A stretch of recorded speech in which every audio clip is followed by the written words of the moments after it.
E o meu marido que me pegou no flagra com 3 homens na hora H. E eu tô grávida de 8 meses. O meu filho joga bola desde pequenininho e ele treina com o mesmo treinador faz muitos anos.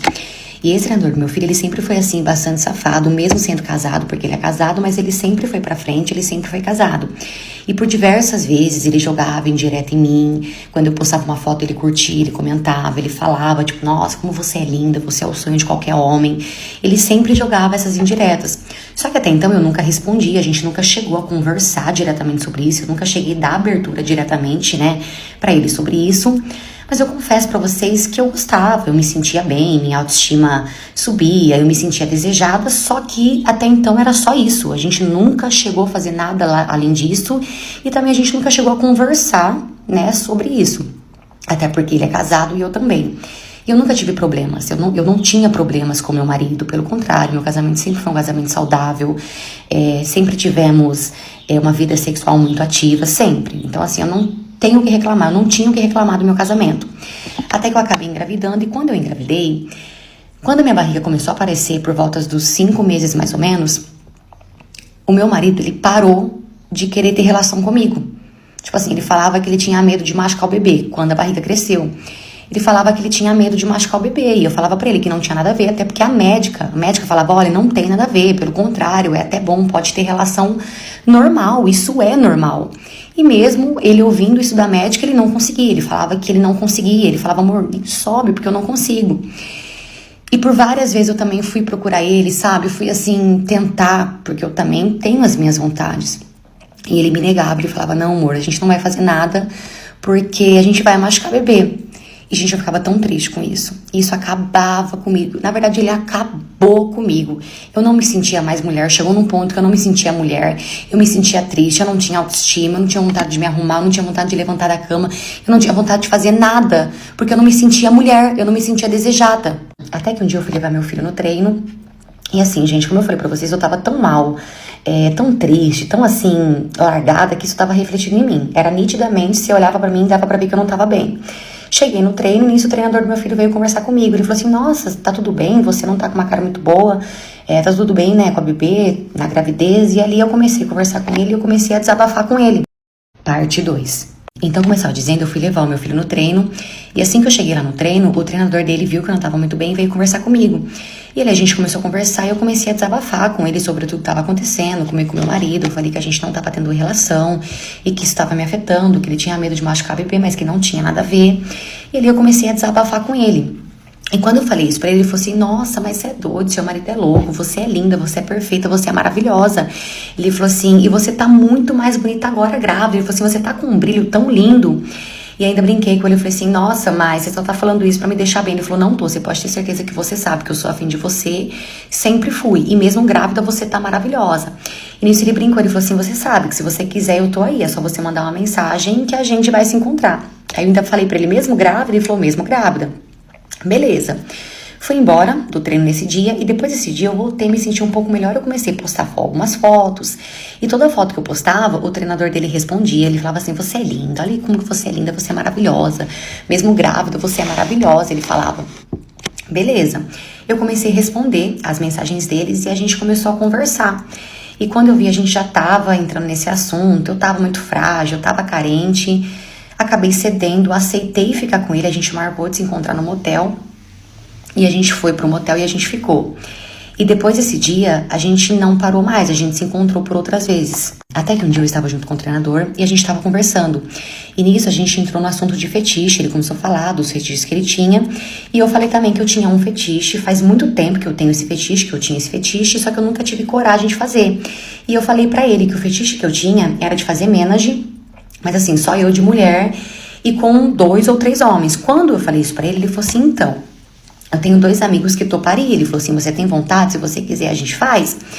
E ali eu falei assim, nossa, mas não, né? Eu tô grávida, muito estranho, né? Ele falou, não, porque esses meus amigos, eles morrem de vontade de ficar com uma grávida. Então, assim, seria perfeito. E, gente, na hora da loucura ali, na hora da, sabe, do tesão ali, eu acabei aceitando. E eu falei pra ele, pode chamar então os seus amigos que a gente vai fazer um menage. E nisso ele voltou mais cedo pra casa, só que ele não me avisou. Ele não falou pra mim que ele estava voltando mais cedo. E no dia que ele chegou em casa, infelizmente, ele me pegou no flagra com os 3 ali fazendo o menage na hora H. E, gente, eu tô grávida de 8 meses. Quando ele viu aquilo, quando eu vi aquilo, eu já queria morrer, eu queria morrer. Quando ele apareceu na porta, que ele viu aquilo, ele voltou pra cozinha e pegou uma faca. E nisso ele foi pra cima dos meninos pra tentar meter faca nos meninos. Até que os meninos conseguiram, 2 seguraram ele, tiraram, né, desarmaram ele, tiraram a faca da mão dele e conseguiram ali segurar ele e tiraram a faca dali. E nisso eles se trocaram e já foram embora. Quando eles foram embora, o meu marido sentou no chão e ele começou a chorar. E ele chorava muito, muito, muito, muito, muito. Só que eu achava que, sei lá, era por mim ou algo assim. Só que não, gente. Quando ele começou a falar assim: olha o que vocês fizeram com a minha filha. Vocês machucaram a minha filha. Por que você fez isso com a minha filha? Tipo assim, ele começou a falar que os caras abusaram da filha dele. Tipo assim, nada a ver. Ele não tava nem aí comigo. Ele não tava preocupado comigo. Se eu dei pra 3 caras, se eu traí ele. Não. A preocupação dele era somente a nossa filha. Porque na cabeça dele abusaram da criança. Olha só. E claro que a gente brigou bastante. Ele pegou as coisas dele, foi embora de casa. E desde então a gente não conversou mais, a gente nunca mais falou desde o tempo que ele foi embora de casa. Ele pede pra mãe dele, pra irmã dele mandar mensagem pra saber como eu tô, porque atualmente eu tô de 9 meses, a qualquer momento minha bolsa pode estourar e eu posso ganhar. Mas assim, a gente não conversou mais. E eu vou falar pra vocês, eu não sei se eu me arrependo. Eu não sei se eu me arrependo porque eu tô com raiva. Eu tô com raiva porque ele não se importou comigo, ele não tá nem aí pra mim. Eu acho que esse homem nem gosta de mim, gente. De verdade, eu sinto que ele não gosta de mim. Então assim, eu não sei se eu me arrependo, não. Não sei se eu me arrependo, muito pelo contrário. Aqueles homens me fizeram me sentir mulher de novo, sabe? Não foi ruim, foi bom. Não deu pra fazer tudo, porque meu marido atrapalhou, chegou na hora. Mas não me arrependo, não sei se eu me arrependo. E sobre meu filho, a gente não contou pra ele sobre o treinador, a gente não passou isso pra ele, até porque tem coisas que os nossos filhos não precisam saber. Eu tirei ele de lá, claro, inventei uma desculpa. Na verdade, a gente inventou uma desculpa, a gente tirou ele de lá. Mas ele não sabe o real motivo e a gente também não quer contar. E ele respeita isso. Pelo menos nessa parte, meu ex-marido, eu falo pra ele que se eu pedir, ele faz. Então, assim, eu sei que ele não vai falar. Mas não sei se eu me arrependo e não sei se meu casamento tem salvação mais. Eu realmente acho que, infelizmente, acabou. Essa história também não é minha, e sim de uma seguidora que mandou pra mim lá na PP Vizinho. Aproveita e vem me acompanhar lá também, você já sabe, né? Eu vou amar ter você comigo lá todo dia. Tchau! Eu tive a pior noite de furiafação da minha vida. Nesse relato nós somos o macho. Você tá duvidando, macho? Então você sempre escuta o meu relato de pior date, de pior furiafação da vida que você vai falar. Realmente, eu tiro o chapéu pra esse dia. Gente, nesse relato nós somos um macho. Foi assim, eu tava conhecendo essa menina e eu achei estranho, mas eu também fui burro. Eu achei muito estranho. Eu tava conversando com ela, né, já tinha um tempinho. Eu tinha conhecido ela em rede social, tipo, apareceu uma foto dela. Do nada apareceu uma foto dela que tava sendo muito curtida, eu curti. E aí eu mandei uma mensagem assim, como quem não quer nada, ela me respondeu. Eu fiquei até um pouco surpresa. Ela me respondeu, já de cara me passou o número dela e a gente começou a conversar. E aí eu descobri que ela não morava tão longe. Falei, vou dar uma investida, a menina era gatinha, simpática. Só que aí, do nada, a gente não tinha nem se encontrado pessoalmente. A gente mandava áudio, a gente fez chamada de vídeo e tal. A gente tava conversando aí umas 2 semanas. Ela já quis marcar um encontro comigo pra molhar o biscoito. Eu achei isso muito estranho. E detalhe, ela me convidou pra um chalé da família dela. Ela falou assim, não, é porque a minha família tem um chalé na serra. Tava fazendo aquele climazinho friozinho e eles vão viajar, né? Eles estavam lá de férias, mas eles vão viajar de volta e a casa tá abastecida, deixaram tudo limpinho, perguntaram se eu não queria passar o fim de semana lá. Então eu queria saber se você não quer ir comigo. A gente pode ir mais ou menos na sexta-feira de tardezinha, chegar lá de noite, a gente passa o fim de semana, no domingo à noite a gente volta. Eu fiquei impressionado. Eu falei, caramba, tem certeza? Ela, sim, eu vou passar de carro pra te buscar, você não vai ter que gastar com nada. E aí a gente vai, tá, eu sou super liberal, minha mente é super aberta. Eu tava desconfiando, gente, macho conseguir uma mordomia dessa. Quando o santo é muito, a gente desconfia. Só que aí, eu falei, bom, eu não tenho amor aos meus órgãos. Tô sem molhar o biscoito há muito tempo. Achando que eu tava ganhando na loteria. Eu falei, cara, eu tô ganhando na loteria com essa querida. Eu falei, vou com certeza. Ela falou, não, então essa semana a gente vai combinando tudo certinho. A semana passou, combinamos tudo certinho. Fiz a minha malinha bonitinho. Ela me passou lá em casa pra poder me buscar. Foi a primeira vez que eu vi a menina, gente. Ela era linda, super simpática. A gente se cumprimentou, rimos a beça da situação. Ela, ai, a gente nem se conhecia pessoalmente, a gente já tá indo viajar junto, não sei o quê. Meu Deus, eu nunca fiz isso. E eu espantado também, né? Mas ela pareceu gostar de mim. A gente foi o caminho todo conversando, escutando música, gostávamos das mesmas coisas e tava tudo certo. Chegamos no chalé da família dela. Gente, era o chalé. Eu falei, cara, parecia coisa de filme. Só que aí também parecia coisa de filme. Começou a me assustar. Sabe quando você olha pro chalé e fica, nossa, isso aqui daria bem uma cena de filme, que a mulher leva o cara pro meio do mato e acaba com a vida dele e faz ele de arrasta. Ao olho pra cara dela assim, mas ela era tão pequena, tão ingênua, tão doce, que eu falei, aquele docinho de coco não vai fazer isso comigo, né? Então assim, começamos a tirar as coisas da mala, nós entramos. Era um lugar, gente, não tinha como sair de lá. Não tinha como pedir Uber, não tinha como pedir um táxi, não tinha. Você entrava e saía de carro. E isso que ela me explicou, que esse era o legal de lá, que era um local muito reservado, que não era qualquer um que entrava, não tinha como ter acesso, Uber não ia ali, não tinha sinal de internet direito, e não sei o que e tal. Funcionava lá por HD, por antena, sei lá o que ela explicou. E eu fiquei, bom, eu estou num chalé, no meio do nada, com uma menina que eu não conheço, que eu tô conversando há 2 semanas, que eu nunca tinha visto pessoalmente, tá parecendo muito um filme de terror, mas não vai dar nada não. Eu falei, beleza, tal. Nós entramos. Tava tudo limpo, tudo organizado. E ela falou, vamos fazer uma coisa pra gente comer e tal. A gente chegou, já era de noitinha. Falei, beleza, a gente começou a fazer coisa pra gente comer. Sentamos, aí acendemos a lareira. Tinha lareira, meninas. Acendemos a lareira, começamos a ver ali uma Netflix da vida, não sei o quê. Terminamos de comer, lavamos ali o que a gente sujou, deitamos pra poder ver um filminho, né? Parecendo um namorado, só que a gente mal se conhecia. A gente tava naquela coisa de, vamos se conhecer agora.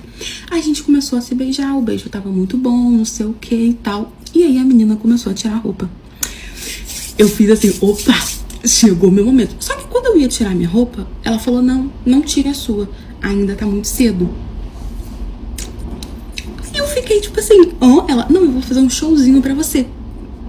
Eu falei, gente, isso tá muito bom pra ser verdade. Eu falei, então tá bom. Fiquei sentada, vendo ela começou a tirar a roupa e tal, não sei o que, toda sensuellen e tal. E aí a menina começou ali no DJzinho. Se é que vocês me entendem, ela mesmo no DJzinho e olhando pra mim, e eu achando aquela coisa mais legal do mundo. Só que aí quando eu ia, ela falava, não, ainda não acabei. Aí eu, né, já fui, eu tava eufórica assim, tal. Eu fui murchando, fui ficando assim, desprovido de animação. Aí eu fiquei sentada assim, aí ela fazia não sei o que e tal, e pegava aqui, pegava ali, e eu assim, vai chegar meu momento, vai chegar meu momento. Meu momento não chegava. Eu falava assim, eu ia assim pra tentar fazer alguma coisa, ela não, ainda não. Aí eu falei, bom, já que ela não quer deixar eu participar, que ela tá aí no showzinho, vou tirar as minhas vestes e vou no 5 contra 1 aqui, eu e meu garoto, né? Porque, né? Tô vendo aqui o negócio, tô pronto, né? Vai que ela anima. Aí quando eu fui tirar as minhas vestes, ela vira e fala assim, não, eu não quero ver isso, só fica sentada aí parado. Gente, eu murchei na hora. Eu fiquei olhando pra cara dela assim, desacreditada. E a menina ficou ali, eu já tava sentada assim, ó. Demorando, né? E a menina ali, no DJzinho dela, e não sei o que, gritando e fazendo aquelas coisas de franfação. E eu assim, ó, que horas são, hein? Hoje tá demorando hoje. A menina não deixou eu participar. Ela acabou, a champanhe dela explodiu. Eu falei, opa, agora chegou o meu momento. Aí fui pra dar um beijo nela e ela não quis. Levantou pra tomar banho. Eu fiquei sentada no sofá sem entender nada. Ela demorou uns 10, 20 minutos no banheiro, tomou banho e voltou. Quando ela voltou, ela falou assim, eu ainda estou com muito fogo, que não sei o que, vamos começar de novo e tal. Eu falei, agora o meu momento. Ela começou a fazer a mesma coisa, começou a tirar as vestes de novo, começou o DJzinho dela ali e não me deixava participar. Eu ia pra participar, ela não deixava. Eu ia pra tirar a roupa, ela não deixava. Eu ia pra tentar alguma coisa, ela não deixava. Eu tinha que ficar sentada no sofá olhando. E aí, quando ela acabou de novo pela segunda vez, eu falei pra ela, vem cá, eu vou participar, você não vai me deixar participar, não? Aí ela falou assim, toda delicada, é porque eu gosto, assim, eu gosto só de ser observada, né, e eu não gosto nem de ver o que vocês têm, então, só te chamei pra isso. Eu falei, entendi, então eu vou ficar aqui 3 dias, sentado, vendo você no DJ e não posso nem tocar no meu grande garoto. Ela, não, e sabe qual é o pior, gente? Não tinha como eu ir embora. Eu fiquei olhando pra cara daquela menina, assim, desacreditada. Eu falei, eu vou ignorar e vou continuar vendo o filme. A gente continuou vendo o filme. A menina começou a tirar as vestes de novo pra começar tudo de novo, olhando pra minha cara, querendo que eu ficasse olhando pra cara dela. Eu falei, eu vou pra cozinha, eu vou sentar lá. A menina ia atrás de mim. No DJzinho, no DJzinho, ela andava eu ando correndo dela na casa, ela andava pela casa sem vestes, no DJzinho. Você acredita? Aí eu falei, vou pro quarto. Ela foi atrás de mim. Vou pra varanda. Ela foi atrás de mim. Ela queria ficar no DJ e que eu estivesse olhando. E eu comecei a ficar pé da vida. Gente, eu juro por Deus, eu catei a minha malinha e fui embora a pé na estrada, sozinho, em tempo de passar alguém levar os meus órgãos. Fui embora, andei, porque era muito longe, até que eu consegui chegar num ponto que eu consegui pedir Uber. E detalhe, quando eu tava indo embora, ela ficou gritando: para com isso, volta aqui, vamos conversar, que não sei o que. Eu não quis conversar. Eu fugi da menina a noite toda, ela não me deixou participar. Aquilo ali tava humilhante, ridículo, eu tava me sentindo péssimo. Só peguei minha malinha e fui embora. E eu andei no escuro, eu tava com o celular assim com a lanterna, rezando pra não parecer alguém e fazer o ida de arrasta pra não ter um fantasma. Mas eu acho que eu tava com tanto ódio que se o fantasma aparecesse, ele ia se arrepender. Até que eu consegui chegar num ponto, pedi o Uber, fui pra minha casa, gastei um dinheiro pra ir embora, né, porque tava longe. Fui pra minha casa e ela começou a me mandar um monte de mensagem me pedindo desculpa, dizendo que na próxima vez ia ser diferente. Que próxima vez? Vocês foram? Porque eu não vou.